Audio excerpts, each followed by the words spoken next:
എവിടേക്കും കാൽനടയായി എത്താവുന്ന നഗരമായി മാറാൻ ദുബായ് തയ്യാറെടുക്കുന്നു. ഇതിനായി ദുബായ് വാക്ക് എന്ന പേരിൽ ഭരണാധികാരി ഷെയ്ഖ് മുഹമ്മദ് വൻ പദ്ധതി പ്രഖ്യാപിച്ചു. 3300 കിലോമീറ്റർ നടപ്പാതകളും 110 നടപ്പാലങ്ങളും അടങ്ങുന്നതാണ് പദ്ധതി.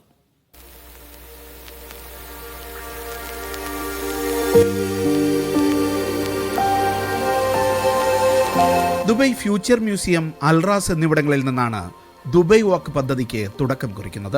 ദുബൈയെ കാൽനട സൗഹൃദ നഗരമാക്കാൻ ലക്ഷ്യമിടുന്നതാണ് ഈ ബൃഹത് പദ്ധതി.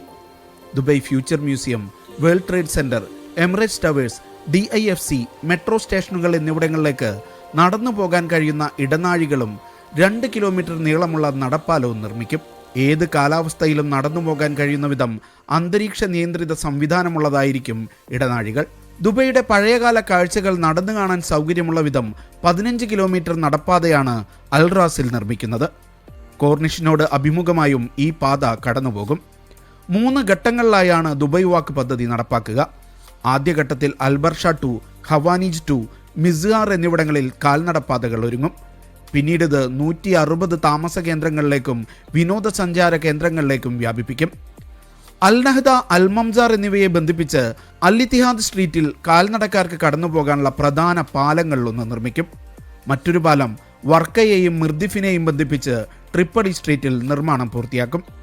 ദുബായ് സിലിക്കൺ ഒയാസിസിനെയും ദുബായ് ലാൻഡിനെയും ബന്ധിപ്പിക്കുന്ന മറ്റൊരു നടപ്പാലം ദുബായ് അലൈൻ റോഡിന് കുറുകെയും സജ്ജമാകും.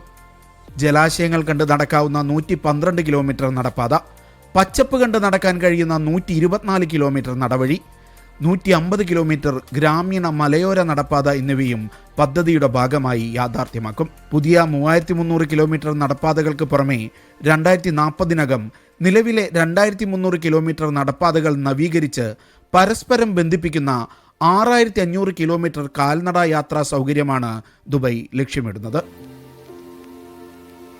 Media 1, Dubai.